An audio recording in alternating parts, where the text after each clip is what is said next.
Well, good afternoon, everyone. Good evening, I should say, not afternoon. No, thank you.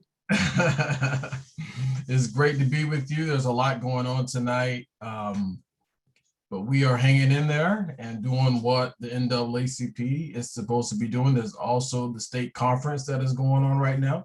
So we may have a few people attending that. That being said, our meeting is our meeting and we did not change because we have a lot of information to pass and a lot of good work going on.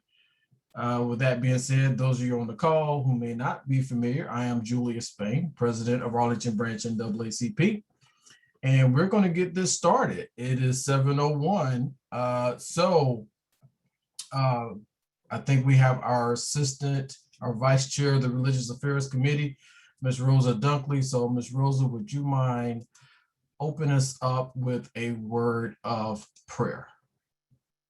Heavenly Father, once more again, God, we just come to say thank you, Lord God, for this day.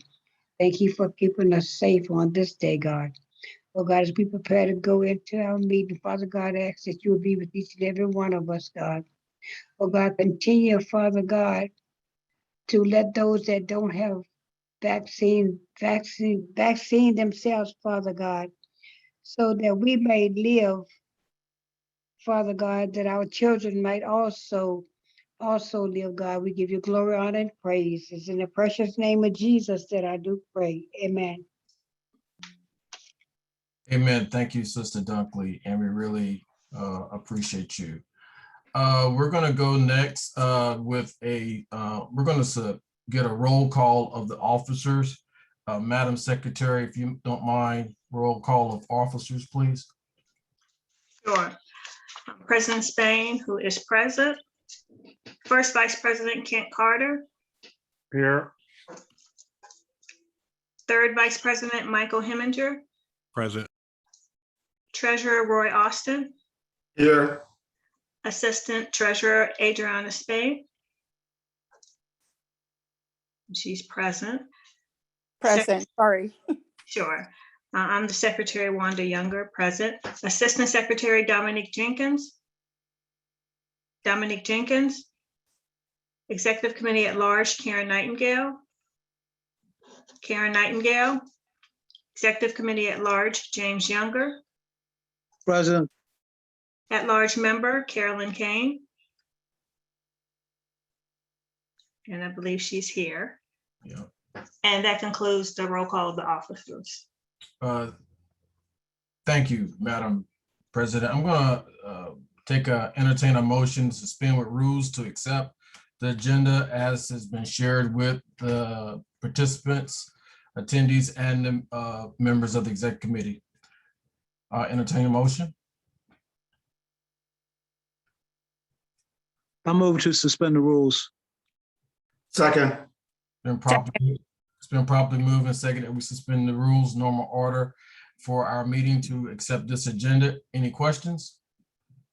Any questions? Any question? All those in favor, would you usually say aye? Aye. All opposed have the same right? Ayes have it, motion carried. Thank you very much. So we have the agenda. Everyone who registered, I believe, should have received a copy of today's agenda. Moving on, we're going to go right into our financial report by Mr. Roy Younger. Those of you that had registered in advance should have received a redacted copy of the treasurer's report. So redacted being we don't show everything. We show you, with the expenditures and the amounts. And if you are a member and you want to know more about what those expenditures are, the details, please reach out to the Secretary Treasurer and we can make that available to you. So Mr. Treasurer, the floor is yours. Thank you, sir. Good evening. The Treasurer's report for the month of September 2021 is as follows. In the beginning of the month, the checking account had $34,845.08. Donations for the month were $34,151.95. Of that, $30,000 came from the Britain Foundation, and another $4,100 and so came back from NAACP. Our expenditures for the month of September totaled $24,483.77. There were 4 scholarship payments of $5,000 each and 2 of $1,500. And again, the total amount of expenditures is $24,483.77. At the end of the month, the business savings account, which did not change from last month, is $181,841.39. Adding to the checking account, which is $44,513.26. The total account for the month of September is $226,354.65. Right. That's all I have.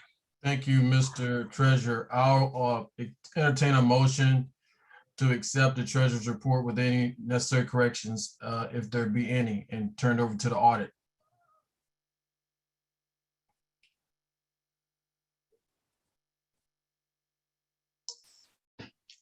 I make a motion to accept the report. This is third VP, I second. And properly move that we accept the report coming from the treasurer, and I will add to turn over, submit it for audit at the necessary time at the end of this year. Any questions? If there's any questions, just come off mute. Any questions? Any questions? There being no questions, I'll vote by usual sign of saying aye. Aye. Aye. Including members. All opposed have the same right. Ayes have it, motion carried. Thank you, Mr. Treasurer.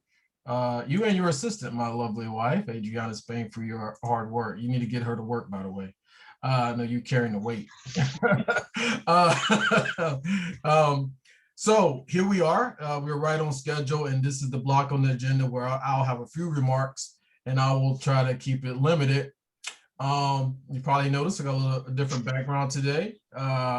Because I'm a South Arlingtonian, I'm a Penrosian. So this is a picture, I kind of stole it. I think I saw it on Arlington Now. So this is you got the Arlington Draft House, you got a few other things going on. So this is my neighborhood, y'all, your neighborhood as well. So Penrose is where it's at. Ooh, ooh. By the way, love it. So what I'm going to do is talk just a little bit about some of the things that have been going on. Many of you probably want to know about, of course, the banquet, because if you're on this call and you have not purchased your ticket tonight for the banquet, I am hoping that one of the, maybe the secretary or one of our executive committee members, or even Marvin himself, will put the link in the chat box. We want all members, right? We want all members of our branch of the NAACP to attend your virtual banquet. This year, we have the pleasure of bringing in the number 2 in seniority, I would say, Mr. Leon Russell, who's the chair of the board of the NAACP, who will be our keynote speaker.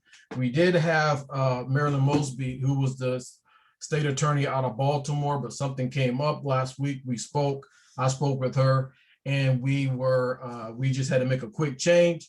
And with that being said, our welcoming remarks now, and all this will be live, none of this is recorded, will be by no one other than Jennifer Carroll Foy, former member of the General Assembly, powerhouse activist, was pushing ERA really hard. Y'all know that. She's a champion.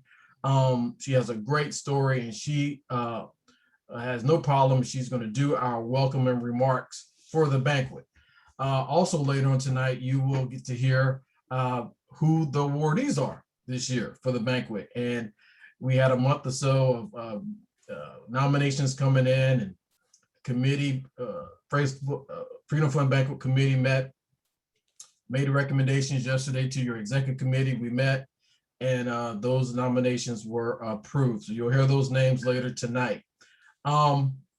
We've been busy. And what I tell folks a lot is that we here in the NAACP, as it is a nonprofit social justice and civil rights organization, we are is dependent on our volunteers. And one thing I always ask the volunteers, don't just get your $30 and say, hey, hoorah, I'm a member of the NAACP. Come and be a part of it. And we can use a little something from everybody. We don't discriminate. And it's been quite pleasurable, I should say, in the past year, 2 years, at least, that we've seen our branch of the NAACP move from around a little bit over 200 some odd people. And I think the membership stats were shared with you today. But that's because of our level of engagement. You know, long gone are the days of, you know, we can stand up and hold up, we can do a march and we can do, you know, things like that. But we are policy driven. And if it's not about policy or changing the policy or helping the disenfranchised or others, then we probably not going to do too much about it. We want to see results at the end of the day. We don't, you know, we can be friends with a lot of people and we can be adversaries to a lot of folks. But at the end of the day, the mission and charge of the NAACP is quite simple. So in that vein, we work hard and we challenge the status quo. And we challenge a system that for decades, centuries, have oppressed so many people. That's why we work so hard, and we're seeing results. I will take this time and mention something that you've seen in the news quite a bit, and we are involved. It's regarding the deaths of citizens in our detention facility. No human, I don't care how sick you are in the outer world to a certain extent, should not be coming to our jailhouse and dying. End of the sentence, exclamation point, that's it. We have systems in place whereby when people come in, if they present certain conditions, we should be monitoring them. They should not be coming to the jailhouse to get medication. They should not be coming to the jailhouse to get mental health assistance. Our homeless and many others are suffering out there. And alarmingly, since October of 2020, we've lost 2 people in the jailhouse. Your NAACP is on top of it. I said something about a week ago that, you know, justice will prevail. And it will. As long as I have a heartbeat, we'll get down to the root of it and find out what happened. And those policies perhaps that need to be changed will be changed, but also those in positions of leadership that knew better should be held accountable. There is no excuse. Sorry is not good enough. If that was your husband, your brother, your uncle, your father who died in the jailhouse and you didn't know a year later what happened, you have a problem with it. And all of these men, mind you, I would say going back in the past 6 years, with the exception of one, because the record states that he's white, but he's darker than me. We know how that goes. They lost their lives. They have died. We've had 6 deaths in 5.5 years in the detention facility. So we're working hard with our allies to get down to the bottom of that. And that's all I can say on this matter. Know that we're working on it. There's many other areas that this team is working on. We know about the issues that went on at the Serrano Apartments back in October of 2020, and make no mistake about it. The train didn't leave the station until the NAACP showed up. But we're team players. But I also know that there's more to be done, not just at the Serrano Apartments, but other affordable housing units in Arlington. We know that at the branch. And trust and believe our housing committee led by Kelly McBeth and with our third VP, Michael Heminger, both of whom sit on the Housing Commission now. We're getting in the weeds, and we're going to make sure what happened at the Serrano for years, more especially during a national pandemic, never happens again to another citizen in Arlington. Bet your bottom dollar on that. Okay? But we're going to do that to the best of our ability, I should say. There's always pushback, but that's okay. Our job here in the NAACP, I'm going to wait for somebody to say it. What is our job in the NAACP? Somebody can just tell me. They can come off the mic and tell me. Agitate. There you go. That's one. That's it. Agitate. Agitate. Okay, so we have been working with legislators in the Northern Virginia area. We've been speaking with senators, Favola in particular. We have had some meetings with Delegate Patrick Hope, and also we've been meeting with some of our elected officials here. The county is going to be putting forward, right? You've probably been watching this, the legislative priorities for the next General Assembly. Just notice your NAACP is looking at that document, and we have our list of priorities that we would like to see kind of woven into the county's legislative priorities. We probably won't get them all, but we want to ensure that what the county is pushing down to the General Assembly is in line with what we're looking at as it relates to all the things the NAACP are kind of like responsible for, whether that's labor, whether that's economic development, housing, whether that's wages, jobs, the criminal justice system. We're weighing in on that, and trust and believe the volunteers that are in positions of leadership here are doing a magnificent job. As I get ready to close and turn it over to Mr. Marvin Nells so he can talk about the Freedom Fund Banquet, because again, I think tonight, thank you, Marvin, you've already put the link in there.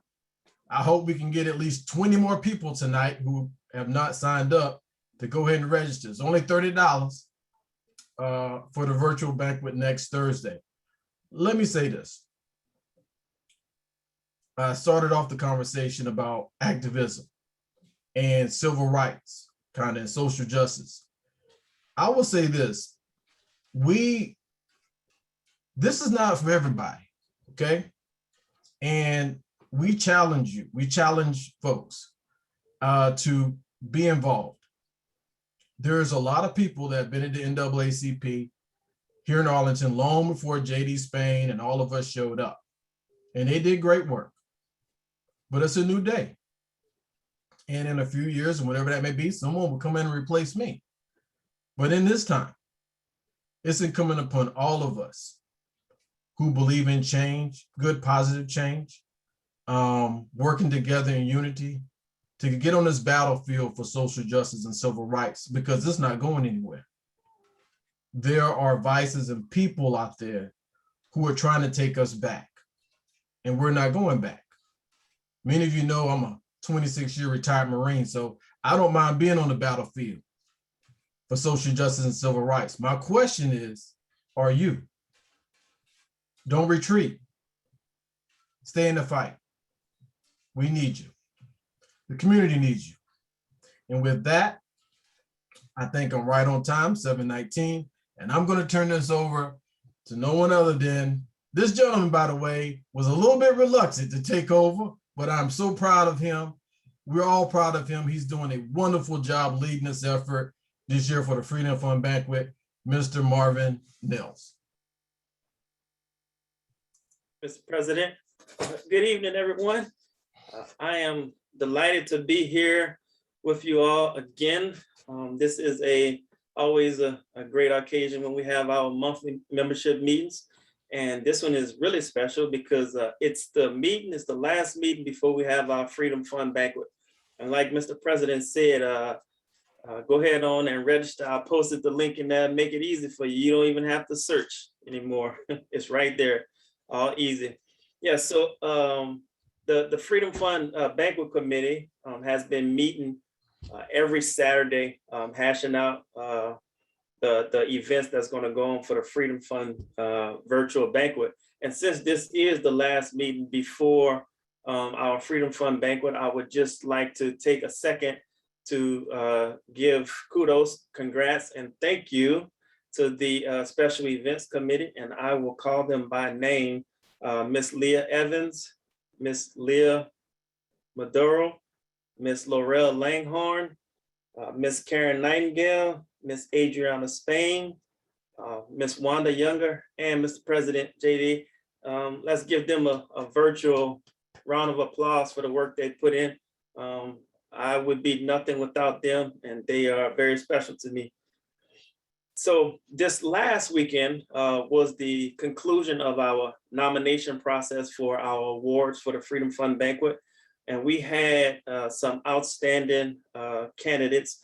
And again, I'm going to call their names. And the reason why I'm going to call their names, because I want you to be familiar with some of these names I'm calling, because these are the people who are on the ground doing a lot of the work here in Arlington County. Miss Wilma Jones, Miss Mary Fleur Ventura, Macedonia Baptist Church and Lamont West, Primrose School of Arlington, Arlington VA Links, Kelly Macbeth, Kimmy Reed, who organized the Students for Racial Equity program. She's in high school right now. Miss Jamie Abrams, the Serrano Tenant Team, Miss Whitney Kernodle, the Wakefield High School football team, Miss Victoria Omekam, Miss Carolyn Kane, Miss Devanshi Patel, and Miss Emily Vincent. Let's give them all a virtual round of applause. Thank you.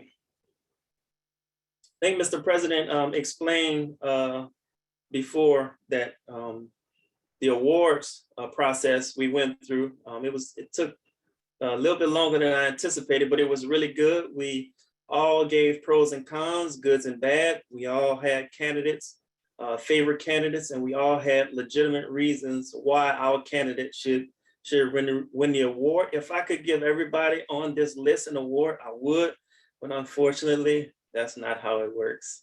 But all these people are more than worthy of receiving an award.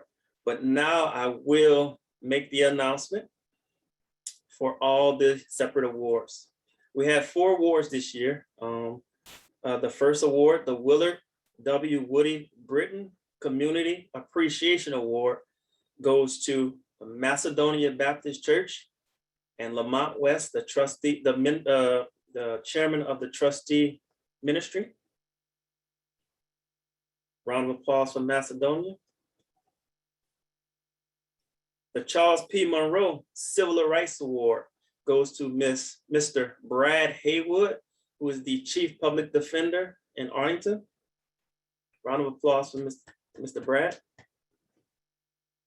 The Henry L. Holmes Meritorious Service Award goes to Miss Wilma Jones. Miss Wilma Jones. I think I could spend the next 5 minutes naming some of the things that Miss Wilma does. We all know what Miss Wilma does, especially the master class and the debate. I still watch it every now and then. And the Civil Rights Activist of the Year Award. For this award, previous years we didn't have a name for it, but as you noticed in the previous 3 awards, there's a person that is identified along with the award. So we also came to a consensus on recommendation to the executive committee to rename the Civil Rights Activist of the Year Award to the Esther G.I. Cooper Civil Rights Activist of the Year Award. Miss Esther was the founder and the first president of the Arlington chapter of the NAACP, and as well as a civil rights activist in Arlington who done some great things. And after I finish talking, I'm going to post her bio that we have so you all can read it for yourself. And the Esther Cooper Civil Rights Award of the Year goes to Wakefield High School football team. Let's give them a round of applause. And that concludes the awards portion. Once again, let's give a round of applause to all the nominees. I really thank you all for participating, for actively participating in selecting candidates for these awards. We had a total of 23 submissions, and they were all well-deserved, and we just had to narrow it down. Again, thanks, and I will post the small citation in the chat so you can read yourself. Thanks, Mr. President. Thank you, Mr. Chair, and we really appreciate all of your hard work, you and the committee. One thing about a leader, a leader never forgets the people in the fight with them, and I very much appreciate you giving some kudos to the team, because it was definitely a team effort on your part. I was a non-voting member, but you did a magnificent job along with Laurel, Leah, Karen, Adriana Spain, and oh, excuse me, I am muted. Thank you, Mr. Chair, for your hard work. We really appreciate it. Thank you for recognizing the members of your team, and hats off to everyone. So again, you heard the names tonight. I believe all of those individuals have been notified.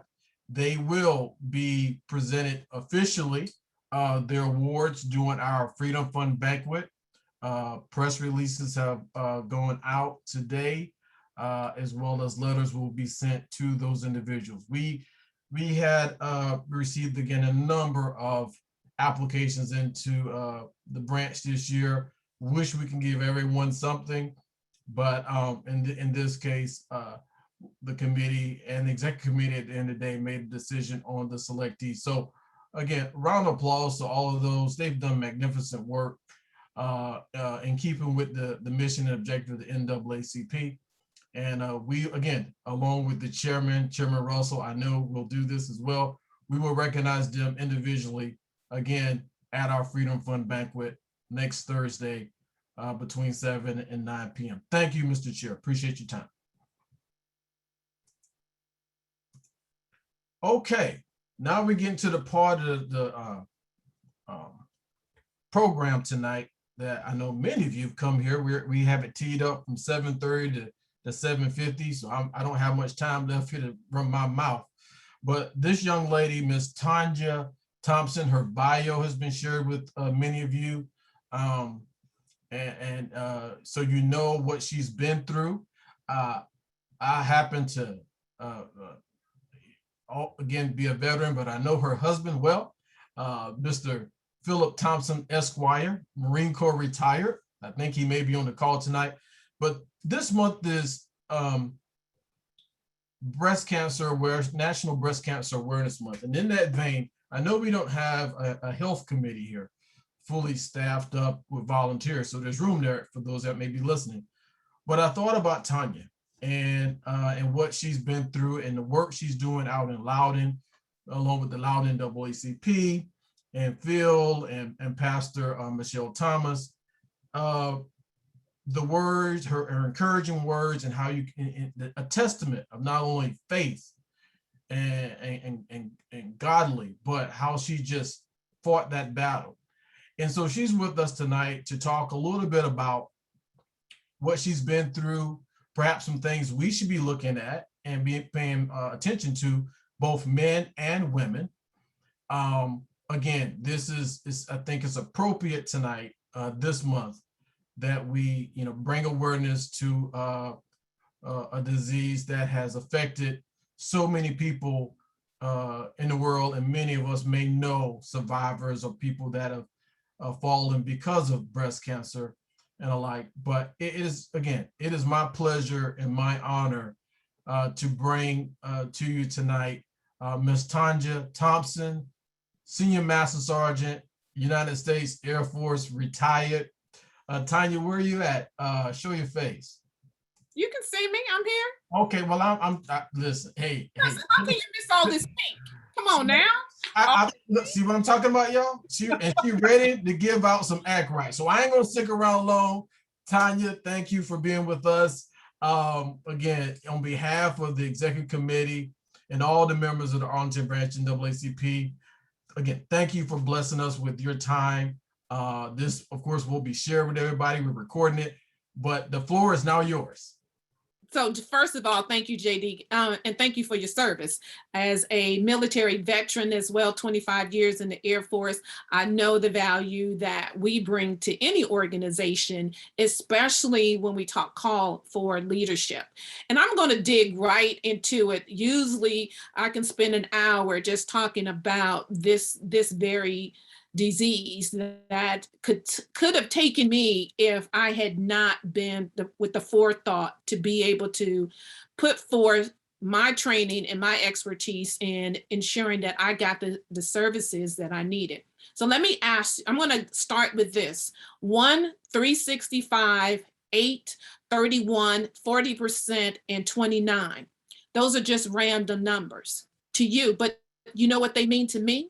It means that 1 in 8 women and 1 in 1,000 men will be diagnosed with breast cancer in the United States. Every 29 seconds, a woman is diagnosed with breast cancer. Breast cancer awareness is just 31 days in October. For me, and for many of women that are living with a breast cancer diagnosis, you know how many days it is? It is 365.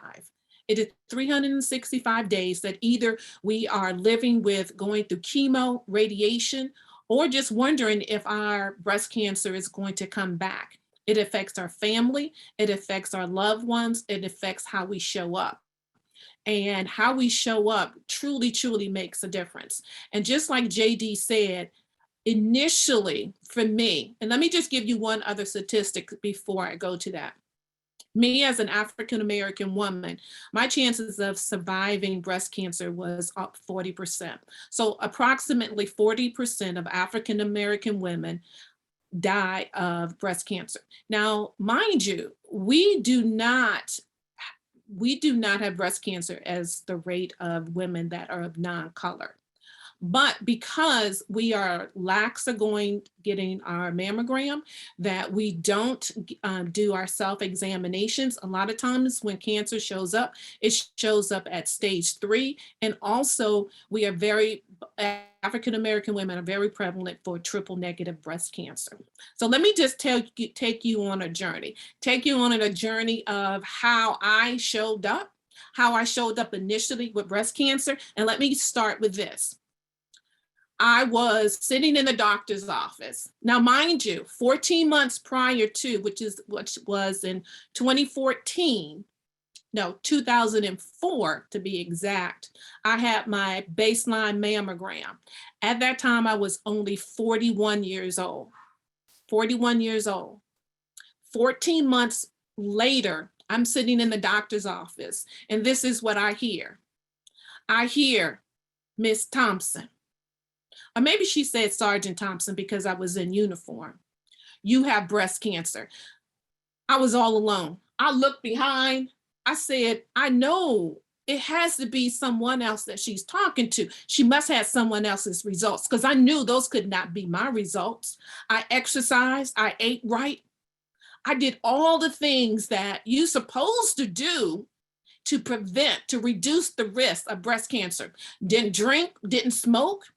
No illicit drugs, or mind you, I was active duty military, so that would have been a career killer anyways. But I did all the right things. But just because I did all the right things did not prevent me from getting breast cancer. Breast cancer does not discriminate. It doesn't care if you're white, black, green, purple, blue, rich, poor. It does not care. It doesn't care about any of those things, even for me as a senior master sergeant who was a leader, who was diagnosed with breast cancer. Can I tell you that when I was diagnosed, I was afraid. The first thing that came to mind was a death sentence. I knew that this was my time to go. I knew that this was God's way of saying that she has lived her time. You coming into the world, you're born to die. I just knew that that was my time, but it wasn't my time.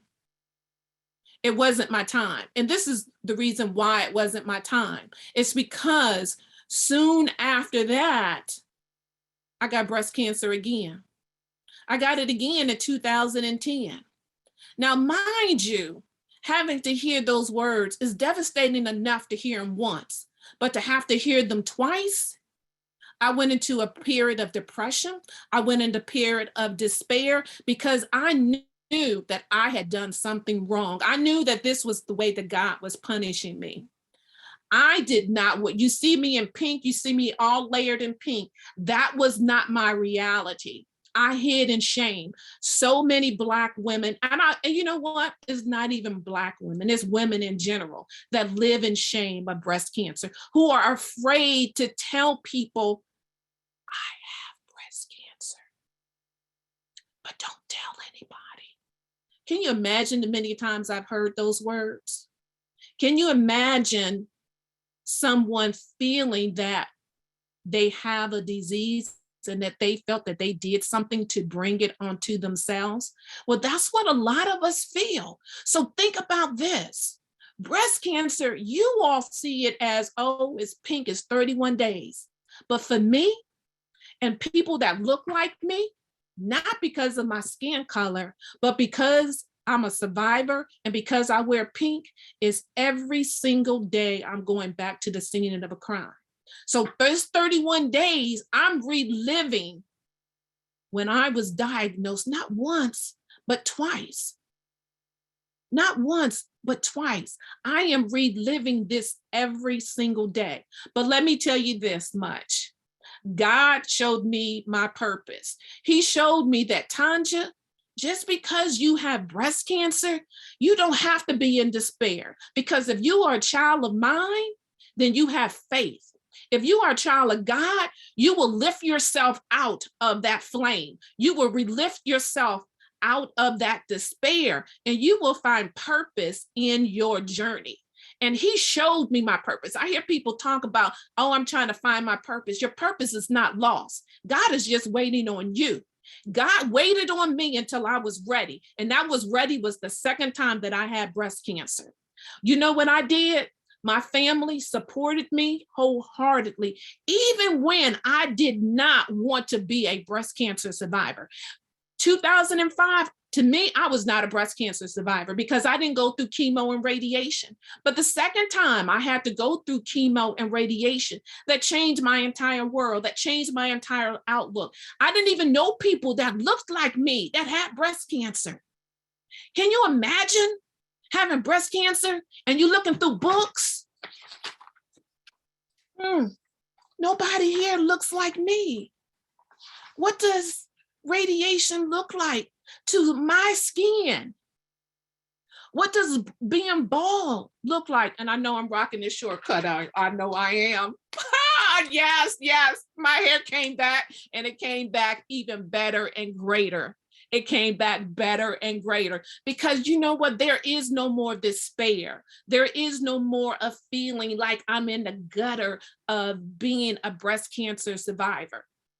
Like JD just said, my husband loved this woman right here. He did not leave me. There's so many women that talk about how their family has left them, how their husbands has left them, how they have no support whatsoever. I can say that God sent me a man that supported me, that held me up and made sure that I had everything that I needed to get through this journey.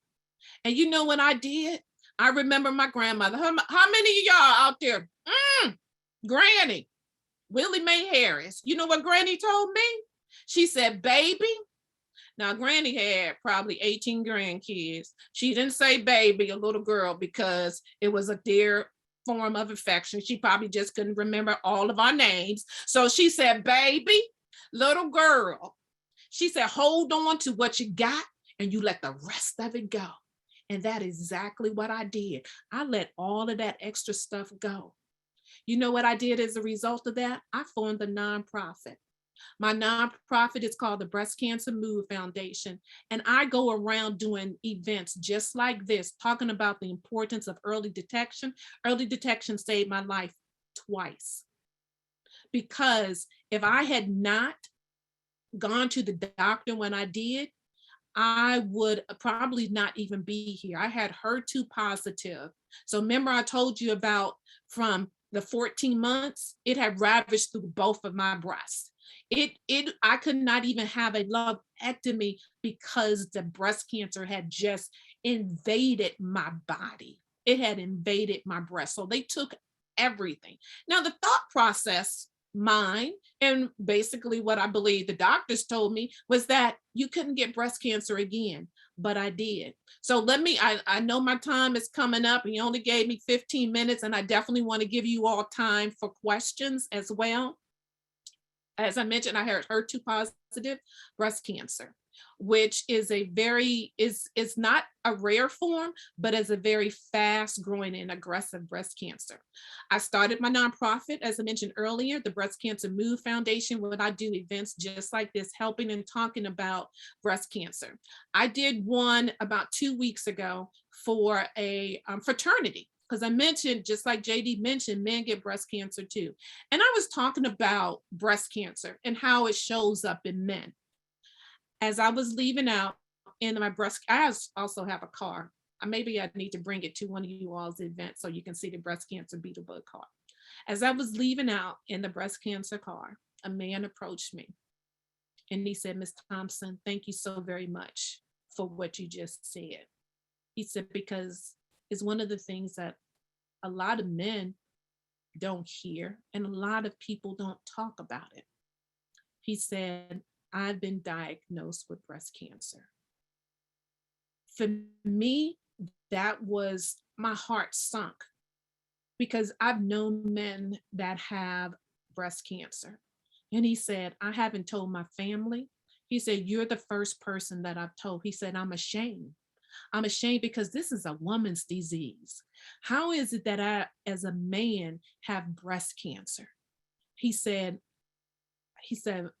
"I'm depressed. I don't know what to do." He said, "I'm going to have to go through radiation and chemo."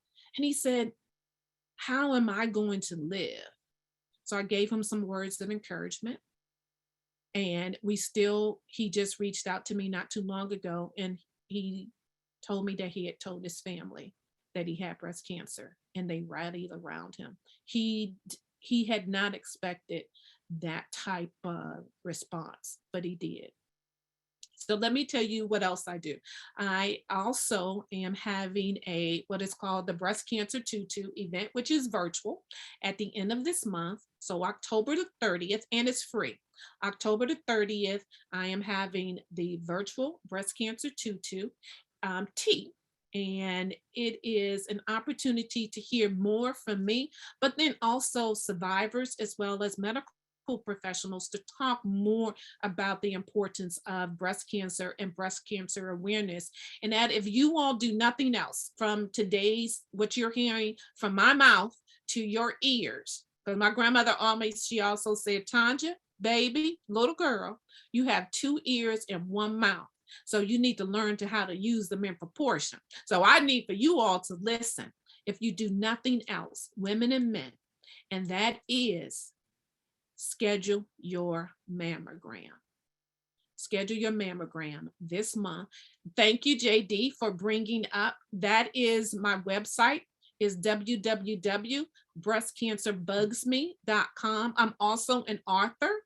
And remember I mentioned earlier that I didn't know anyone that looked like me that had breast cancer. And that is, the name of the book is What to Expect When You Wasn't Expecting Breast Cancer. Also for individuals that are either a patient or a survivor of breast cancer, my wonderful sponsors are giving out beautiful, beautiful gifts to our breast cancer survivors and our patients. So again, to register, there's the registration. You can register through Eventbrite. You can also go to my website and you will see a link that you can register there as well. Also, our theme this year, if you just go over a little bit, JD, the theme in yellow and other way. Yes, the theme is see something, feel something, say something. So hopefully that will motivate you to go and get tested, to check your breast. Hopefully you're doing that once a month so that if something does show up, then you'll know what it actually feels like. Yes.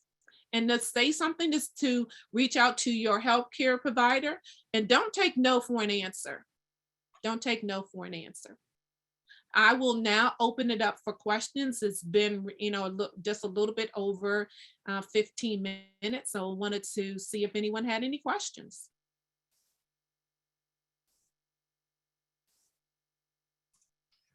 I'm sure we're going to have some questions, and thank you, Sister Thompson, for a heartwarming, just a remarkable story, a personal story, and accounts of what you went through and had to endure.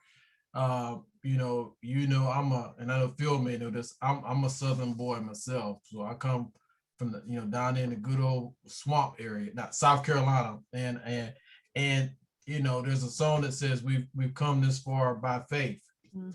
And you have gave us a little bit, you focus a little bit about how God and how that spirit has kind of helped you through all of this, along with a good husband, right, and family and a support system, right? And that is definitely important in situations like this. But we want to open it up. We have about 4 or 5 minutes. But for our audience and our members tonight, if you want to engage, have some questions for Tanja, please unmute yourself and we'll bring you up on spotlight and you can ask your questions. Any questions? There's a question in the chat from the registration. Okay, what did it say, Madam Secretary, you recall? Yes, I posted in the chat. It says, for the speaker, how best to support family members in their second round of cancer? Yeah, definitely speaking from experience. One of the things that I often tell individuals, especially in supporting anyone with breast cancer or any type of cancer really, and that is there's a 4-letter dirty word. And you know what that is? Is help. And the way that you help and the way that you social support is doing the things that you see that needs to be done. That can mean going to the grocery store. That can mean picking up children. That can mean dropping off children. That can mean cleaning. That can mean cooking. Those are the things that, as a breast cancer survivor, that I realized that I didn't want to ask for help, but because I had individuals that in my life that could see that those are the things that I needed, made all of the difference. One of the things that you don't want to ever say to definitely a breast cancer survivor is that I know how you feel. No, unless you don't walk in my shoes, you don't know how I feel. So I would say sometimes just showing up and just being there for the individual as they may be going through chemo. All of my chemo treatments, I had someone sitting with me. Now with COVID, that's not the case anymore. But I had individuals to take me out to lunch afterwards. So just showing up and not necessarily asking them what they need. If you're a good friend or a relative, you can see what they need. Great. Any other questions? Any other questions? There's some more questions in the Oh, chat. yeah, they're coming in. I'm sorry, Madam Secretary. Keep me on the straight and narrow. So from Emma Shones, I see it now. Thank you. How do we go about finding good healthcare / doctor to assist us with a diagnosis? That's from Miss Emma Shones. Hi, Emma. Thanks for joining us. Go ahead, Tanja. I would say start with your primary healthcare provider. Start with them. They know you the best. Also, ensure that you do your monthly exams. And that is actually going in while you're in the shower, just rubbing to see if you feel any knots or any nodules. That's where it started for me, where I felt a knot and a nodule. And so also, when you talk about finding good healthcare providers, find someone that you trust as well. Because initially, with my second diagnosis, when I felt the nodule, they discounted. They told me that it was nothing, that I was being paranoid because I had breast cancer once before, and that now I was being paranoid. There's also what I call cultural competencies that a lot of our healthcare providers lack, and how they talk and how they actually treat individuals that don't look like them. And it doesn't matter. When you don't look like me, you don't know what I'm going through. And a lot of times you don't know how to have empathy for me. So find a healthcare provider that you trust and that you feel comfortable with in sharing and knowing that they're going, like, remember I said this and this, that they do more of this and less of this. And when they do this, they're giving you the resources that you need to go either get an examination or to get a second opinion. Thank you. We're going to do one more question, and I'll ask Tanja, our Madam Secretary, if you don't mind. Tanja, we'll put your email in the chat box, and for the members that are still on, would you mind if they want to reach out to you and have communications after this at some point in time? Oh, absolutely. Absolutely. But we have one more question, and it's coming from Gabrielle Cantor. What early diagnosis measures are men supposed to take? You know what? The thing with men is that men and so, you know, women, if you're touching your man, you're touching their pecs right here. If you feel something, it's usually for men, it's a little hard nodule that they will feel right under their skin. That is usually the first. And if it doesn't go away, if it's something that stays and that's something that's persistent, I would say immediately go. For men, a lot of times when they are diagnosed, they're not diagnosed the way that women are. A lot of times they are diagnosed with a more aggressive and a higher stage, sometimes stage 3 breast cancer. So men as well as women, just feel yourself. Just feel to see if you feel something. Usually it's a pea size, and usually it's hard. If you feel something like that, go to your healthcare provider and ask for a test. Usually is most of the diagnosis, that absolute diagnosis, is via a biopsy, and they'll biopsy it. Okay, great. I'm going to go ahead, because I had this readily available. I'm going to ahead and put your email in the chat. Mm-hmm. You know, when you talk about healthcare, and that's an entirely different, you know, a whole nother topic, subject that we know people of color, more especially Blacks, are disproportionately affected by poor healthcare, and then with poor healthcare, you're going to get poor outcomes. Continuity care is another issue. PCMs who don't have that cultural competency that you talk to, and there's a host of other things, right? Blacks can take more pain than others, so you know that whole we get it. We're over our time, and Tanja, I just again want to thank you for being with us tonight. While I know we don't have 100 people tonight. We're usually around 100. I know there's a lot going on tonight, but those that are with us, we're so happy. I heard someone said the other day, JD, I have PTSD from Zoom events. I'm like, I get it. But this is what we're doing now for the near and short term. On behalf of the branch, we will provide an honorarium in the amount of $250 to your foundation. We thank you again. And if you ever need anything, we've shared your flyer. Feel free to stick with us here tonight. But I know both you and Phil, see Phil came on the line, are very busy individuals. All the best to your family, your son. I know he went through a few things, but he's looking well. God bless you, and God bless the entire Thompson family, okay? Thank you, JD. Appreciate it. You're welcome. All right, those we wrapped up that segment. Let's give Ms. Thompson a round of applause, a virtual round of applause. All right, so we're going to get into some of these meat and potatoes. There will be one change to the agenda tonight. Our education committee is actually at another meeting with APS tonight, so they will not be presenting. But we have our chair of religious affairs, the Reverend Delicia Davis, with us tonight. She's going to come on and give us some updates. We know I'll let her tell you what it's all about. I won't spoil everything, but Reverend Davis, you're with us? Yes, I am. Thank you so much, Mr. President. We've already had such a powerful meeting tonight, and I'm grateful for this time.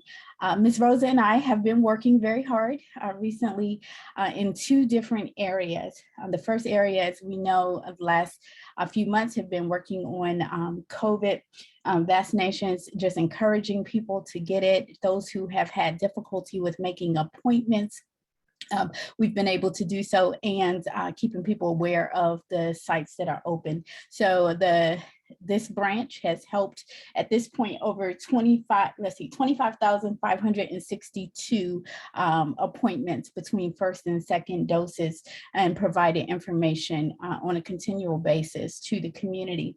And so I'm very proud of the work that our branch is doing. It's not just religious affairs, but we've been able to share information that's continued to be shared. The second thing that we've been working on is upcoming this Sunday. The state conference is putting together Souls to the Polls. And as we all know, this election is critical for not only for our Commonwealth, but also for our nation. And Virginia is going to be a deciding factor in a lot of things. So it's very important that we make sure that people get out to vote. Not telling anybody who to vote for, but the fact that you do make it out to vote. And so Sunday, the 24th is Souls to the Polls Day. Out of all of the jurisdictions in Virginia, only 23 areas are having Sunday voting. We are fortunate to have it. Arlington, Fairfax, the city of Alexandria, and the city of Falls Church, and also Prince William County are all having it on this one day, October the 24th. I'm going to put in the chat a link to the document, which is a toolkit that has been sent to faith leaders, not simply the pastors in this area, but we've also partnered our forces with those of the Baha'i faith, as well as the imams from the mosque, as well as Jewish faith leaders as well, so that we make sure that as many people as possible, people of faith, get out to vote. So we're asking everyone that can to go and vote on Sunday, because our Sunday voting is at risk if we don't have good numbers this year. If you don't, please check in at least with your faith leaders at whatever faith community you are a part of. Make sure they have the toolkit. If they need information from us, we are more than willing to send it. And I'm also putting it in the chat so that you have access to it as well. And the one thing that we're asking each member of this branch to do is to commit to sharing information on voting with those who are in your circle and your spheres of influence on that day, so that we make sure that we get the vote out, and definitely make sure that we're combining our faith with our rights at this point. So thank you, Mr. President. I'm grateful to Ms. Rosa for all that she does and Macedonia is doing for the community there, and for everyone who works alongside us. If anyone wants to be a part of religious affairs, we meet on the second Tuesday of every month from 5 to 6. Blessings. Blessings to you too, Pastor Reverend Davis and Rosa Dunkley. Thank you for all that you do, and you will continue to do in that capacity. Souls to the Polls this Sunday. Again, get the word out. I'm going to vote on Sunday, all right? Because I know this doesn't happen much. There's General Assembly has, made this happen. Arlington has allocated. Arlington County government has allocated a number of funds to open up these polls, and trust and believe. It's like one of those old adages. If you don't use it, what's going to happen? Lose it. You're going to lose it. So let's encourage our in our circles and our faith-based communities. Let's encourage everyone to get out and get to the polls this Sunday and vote. Okay. Thank you again, Pastor Davis and Ms. Dunkley. With that being said, we're going to move over kind of tied in to our Outstanding Political Action Committee. Okay, good evening, everyone. we're missing Megan tonight. She's traveling and celebrating a birthday, so we wish her a happy birthday. I think the theme of the Political Action Committee report tonight is gratitude. We are so fortunate to be a branch that is firing on all cylinders. And, as we're getting updates from the Virginia State Conference Political Action Committee, it's so closely aligned with the Religious Affairs Committee. And every time we reach out, the Religious Affairs Committee is already exceeding every already high expectation that the state conference has set. So the other announcements from the Political Action Committee, we launched a Canvas, data primarily along with Jan Marie Pena, and some of our volunteers had been working on voter registration efforts. That ended this week when voter registration dates closed. And now we're in core Get Out the Vote initiatives. And so the Souls to the Polls, our religious affairs leaders are leading so successfully. And then we launched a canvas this Saturday in Green Valley. We still have a handful of packets, and we would love other volunteers if you're interested in doing some canvas. It's just some canvassing. It's just a couple of hours of time, leaving literature, putting the word out there about where to vote, when to vote, how to vote. Again, nonpartisan. We warmly welcome your contributions. Then we also just want to extend gratitude for everyone's attendance at the forums. We held the 2 forums in September, and we're really proud particularly of how the forum came together with the questionnaire. This is, again, a moment of tremendous gratitude. The entire Political Action Committee contributed to these huge efforts over the summer, our interns and all of our active members of the Political Action Committee. So just extending the greatest of gratitude to all the committee members who've chipped in, putting our questionnaires together, and getting the forum put together. So we're really grateful to everybody who has worked on that. We want to give a shout out to Wilma for her recognition coming up at the banquet next week. The Political Action Committee is particularly grateful to Wilma Jones and to Juliet Hisney for leading those forums. It's such a critical part to make sure the message, the speakers stay on topic, and that our members really learn from the forums about the respective positions of each party. And we're excited to announce we're having another intern joining us in the spring. So we're excited about that. This is an intern for credit. So we're just continuing to see growth and more collaboration and just great contributions from all of our committee members. So lots of gratitude, and an additional reminder to get out the vote among all of us in our general membership and in our social and professional circles. Thank you. Thank you, Jamie and Megan, the entire PAC team. I tell you what, I still the branch receives accolades, both written and verbal, about the great work, those questionnaires, right? And how they were constructed. And it was not only unique, it was something, it was to the point, right? And our forms, more especially, and I don't know if Wilma's still with us, Wilma gave out that act right? It wasn't a time for you to come into the NAACP and give us your campaign speech. We wanted to hear the issues. And both she and Juliet, I think she kind of gassed Juliet up, because when Juliet came in, Juliet was like the second, got a hold of his way. So, but at the end of the day, we did what we were supposed to do as the NAACP. So thank you for your leadership, Jamie, and putting that all together, you and Megan, and get out the vote. That's what it's all about. Thank you, Jamie. Okay, next, we're going to move on to, here we go, our Criminal Justice Committee. Heather. Hi. And for me, who don't know, I'm going to say something real quick. Okay, please, I'm right here. Kent Carter, I think I mentioned this last month, but Kent Carter, our first VP, has chaired our committee for actually a number of years. And Kent actually sat on the PPG for about 7 months, and he's on another committee. So, Heather came into the committee, and Heather has all this energy, and Kent does as well. But we want to give Heather an opportunity to get in a leadership position, and she is now. Kent's still kind of checking it out. Both she, Heather Kelly, and Matt Rogers are our chair and vice chair, respectively. So without further ado, Heather, the floor is yours. Thank you and good evening. It's a tough act to follow, the Religious Affairs and then the Political Action Committee and all that gratitude. But I'd like to add some evangelism for committee membership. I joined the NAACP last year, got involved in the Criminal Justice Committee, last year. Here's my special helper.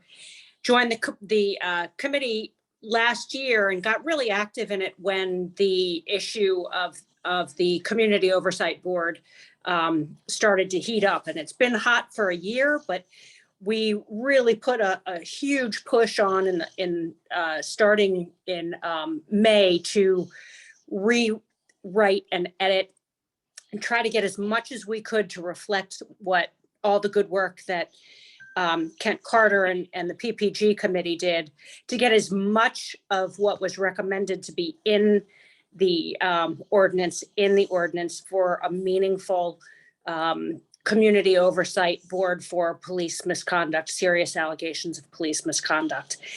We didn't get all we wanted. We got pretty far from all we wanted, but there is a lot of work to be done.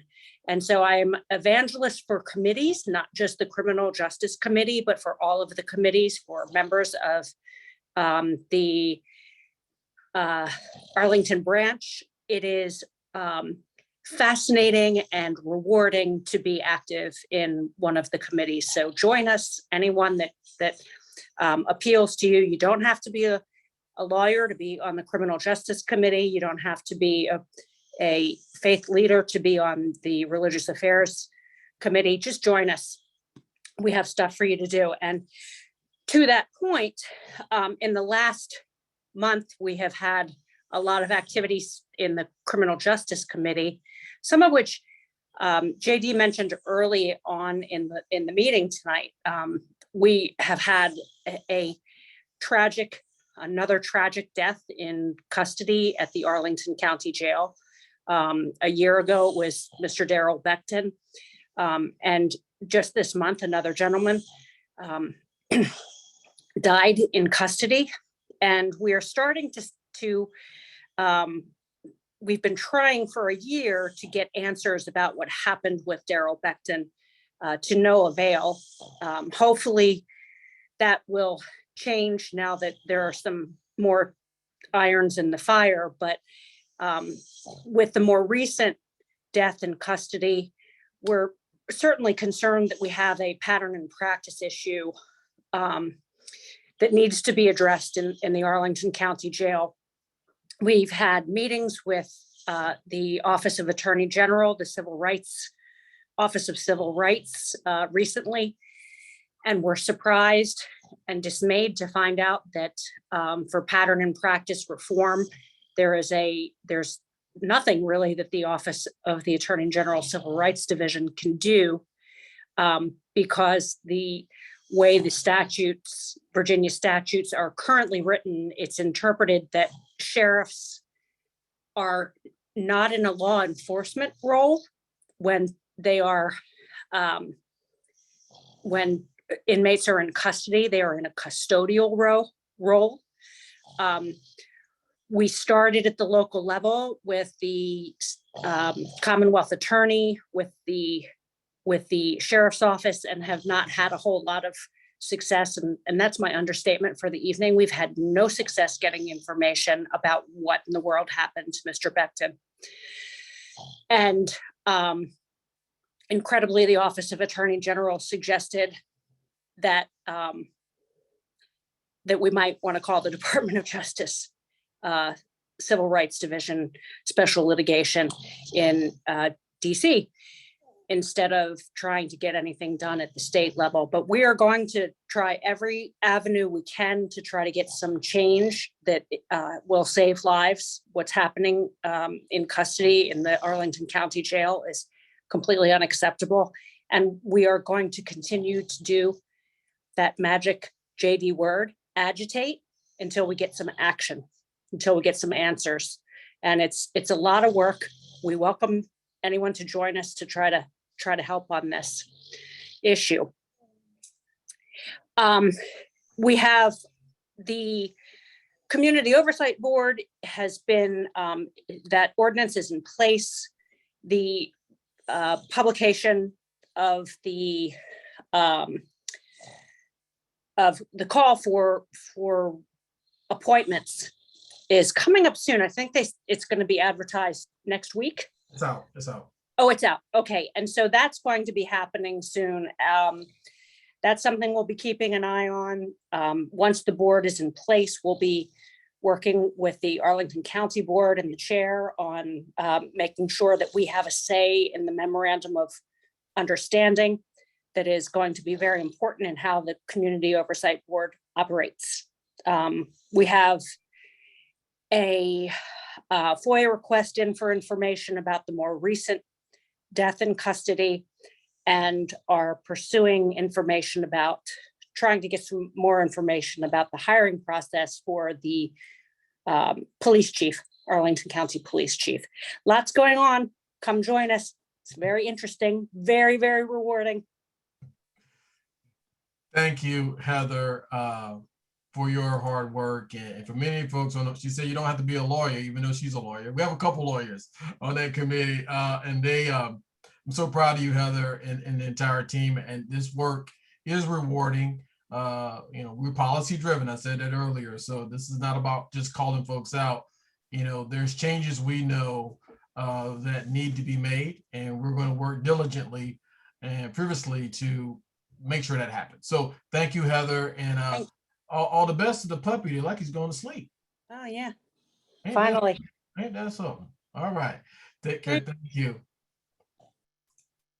A lot of work there in criminal justice, y'all. A lot of work. Y'all just don't know. And yeah, the system.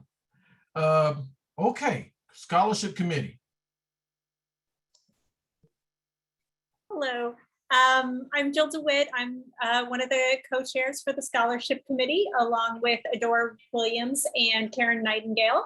And as a segue from talking about the Criminal Justice Committee, I just want to say that right before this, I was at one of the sessions of the Virginia State Conference, and our branch actually got 2 shout outs at this Justice and Accountability session. And one was for the work of the Criminal Justice Committee on advising on the new Civilian Oversight Board. And the other one was for the Scholarship Committee, the fact that our branch had raised over $60,000 that we were able to distribute last year. So we're going to be working hard again this year to try to give out as much money to as many Arlington students as possible. If you'd like to join our branch or our committee meetings, you're more than welcome. They're normally on the 3rd Thursday of the month at 7:30 p.m. We actually had to change the time this month because of the Virginia State Conference meetings, but next month in November, we'll be meeting on November 18th at 7:30. And in addition to joining our committee, if you're interested, we're also going to be looking for readers to review the applications when we get them in this year. So it will be, mid to late February that we're going to be looking for people that are members of the branch to read the essays. They're really wonderful to be able to read. I found it really rewarding and inspiring to see all the personal stories that were submitted last year. So if you're interested in volunteering for that as well, please reach out to myself or Adora Williams or Karen Nightingale, and we'd love to have you join us. I think that's it. Pass it back to JD. Okay, all right, that's it. Well, thank you, Jill. And I know I saw Adora on earlier and Karen. They may have popped off, but thank you for all the work you've done in the scholarship program this year. The number of applicants we got, we've talked about this before, and what how we're pivoting and moving to the mentorship aspect, on the backside, and it's a lot of good things to come. And it's only because of the 3 of you and many others on that committee that really understand what's at stake in our community and what our students need. So thank you, thank you, thank you. All right, okay. Here we go. Now this topic right here, we can do an entire meeting on this topic, but Kellen McBeth, our housing chair. Mike Hemminger, are you here as well? I'm gonna go ahead and let Kellen run this. Kellen, housing committee chair, Kellen McBeth, y'all. Thanks, JD. And so first, I just popped into the chat and added a link to sign up for our fair housing training. So we're partnering with the Virginia Office of Fair Housing to offer a fair housing training from 1 to 4 p.m. this coming Sunday, October 24th. So we encourage everyone to sign up, even if you're not on the housing committee or maybe don't know very much about housing discrimination or fair housing. This is a critical aspect of what NAACP branches all around the country are, have been working on or are supposed to be working on. The more information all of us have about what people's rights are under fair housing law, and the more we know about how that process works, the better we can advise people and serve as advocates out within the community when we hear about issues that tenants or even homeowners are having. Just having knowledge of this process is really important. So I definitely encourage people to sign up for that training. The trainer is fun and engaging as well. So it should be a good time. In addition to that, we're working on quite a few things. JD already mentioned the Serrano. So we continue to meet with the tenant advocates and the other advocacy organizations like Voice and individual leaders as well, to continue to identify solutions to ensure that a situation like that does not occur again, as well as continue holding leaders in Arlington County and within AHC accountable for what happened and seeking justice for the residents who went through that and who are still going through issues. We are also, as JD mentioned, moving forward with our 2021 legislative priorities. So these are the priorities for the 2022 General Assembly session that will kick off in January. So we've met with, I think, about half of the Arlington delegation to the General Assembly at this point. We have meetings scheduled with all but one of the rest of the members of the General Assembly to talk about our 4 key priorities. So that's advancing sort of proactive enforcement of fair housing and asking localities to develop strategies around integration and desegregation, as well as putting restrictions on how criminal history information can be used by landlords when they are making decisions about who to rent to. We're also pushing for rent stabilization, so giving local governments the authority to set limits on how much rent can increase from year to year, to ensure that just because we have companies like Amazon coming into Arlington and the market will allow landlords to charge 20% or more increases per year in rent, that's not something they do, because that's bad for our residents and bad for the community. And we're also pushing for having the state create a new sort of agency or office to proactively enforce tenant rights. So instead of having tenants have to sue in court to advance their own rights, this would give the state a role to investigate and proactively enforce those rights for those tenants who bring complaints forward, similar to how fair housing works. So we're really excited about that. We're getting traction on each of them to different degrees. As JD mentions, we're also working with the county to ensure that those priorities are reflected in the legislative priorities for the Arlington County Board. We're also planning a fair housing conference for, it looks like, February of next year. And we're going to be partnering with some organizations. So the Equal Rights Center based in DC, which does fair housing casework, as well as Home of Richmond, which is the sort of Virginia statewide fair housing organization that they work on policy as well as casework.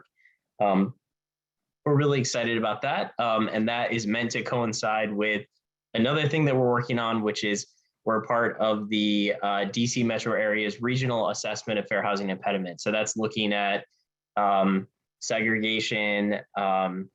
It's looking at opportunity gaps between residents of color and white residents, and how housing has played a role in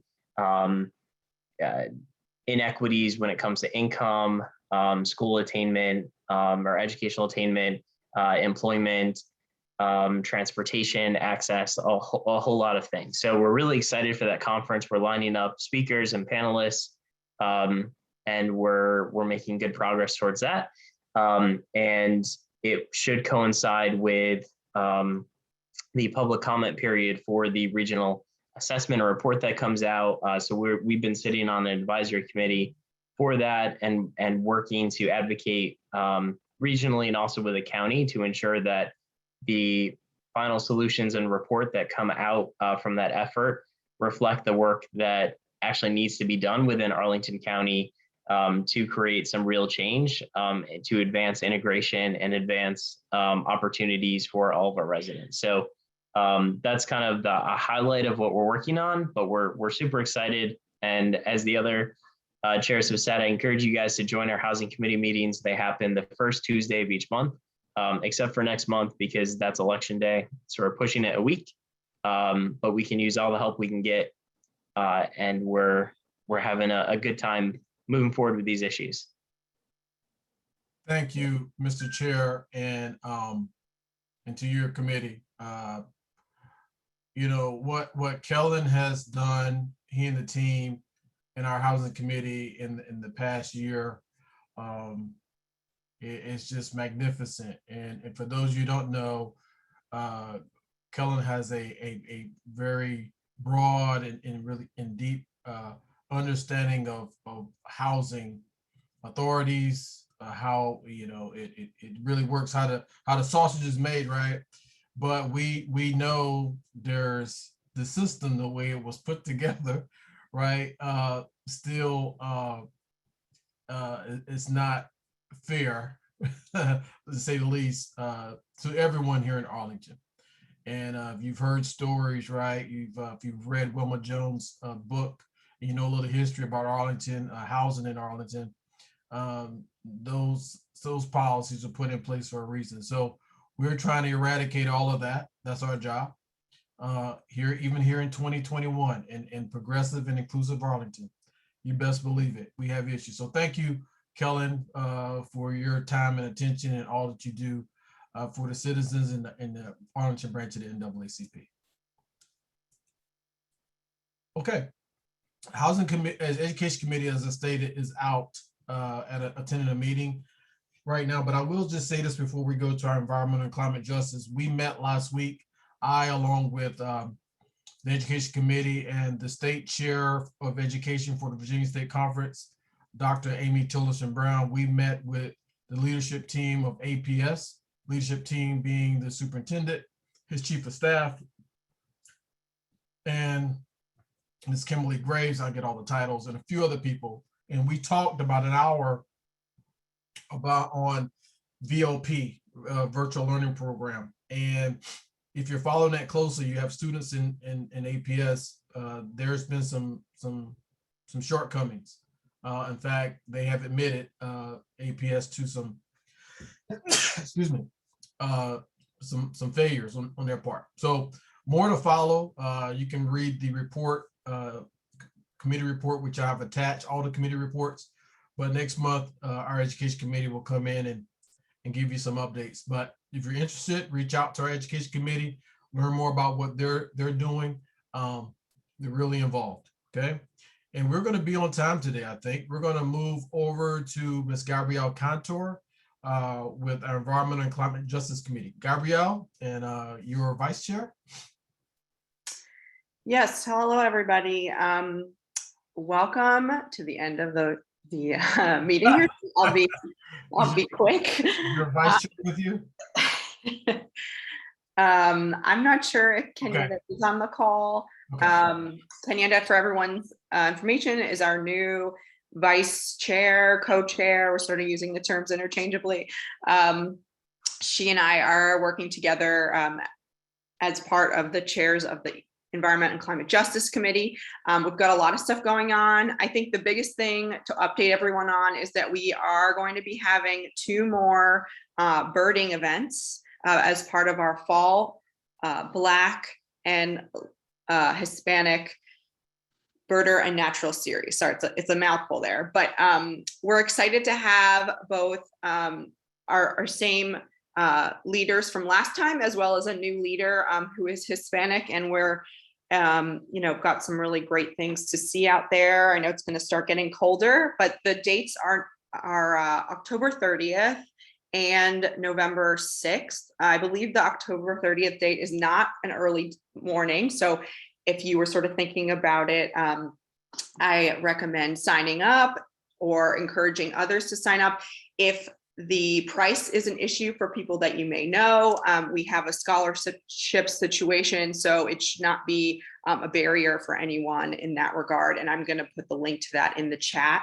But other updates that we have, we talked a little bit about the bills that are going forward in the state legislature and the policy that has come out from the county itself. They mentioned a lot of things that we think are important, including the tree canopy and the energy codes for new buildings in Virginia. And so we support the county's decision to encourage those bills to be passed. We also have been discussing different possibilities for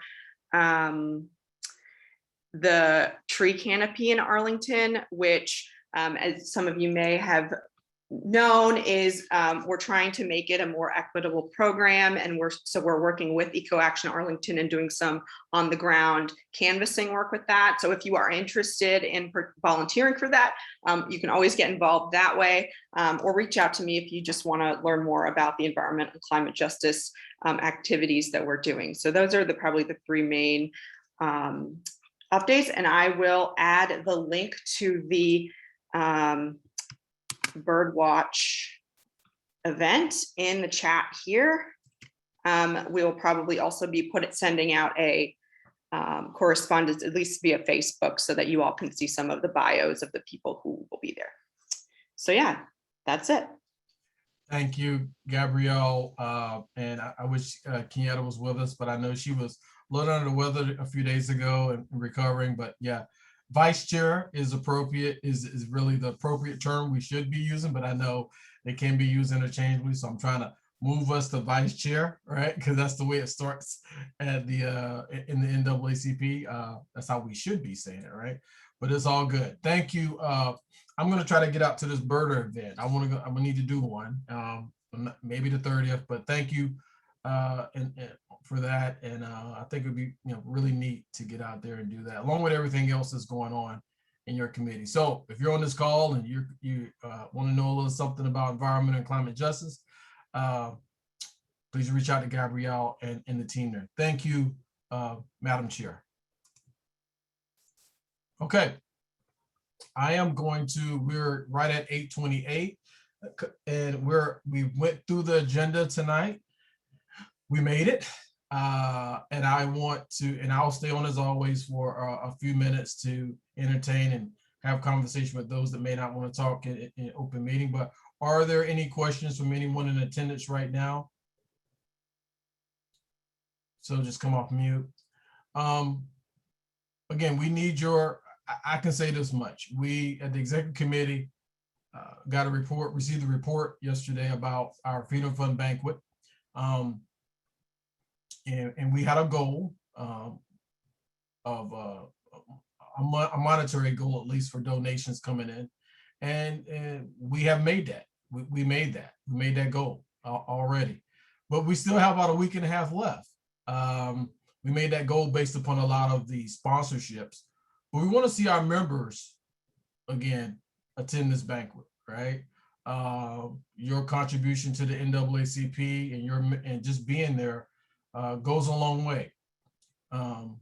Many people may look at our treasury report and say, wow, the NAACP has done a lot. They get a lot of money. Let me tell you something. Karen Nightingale and I were chatting, the past president, last night.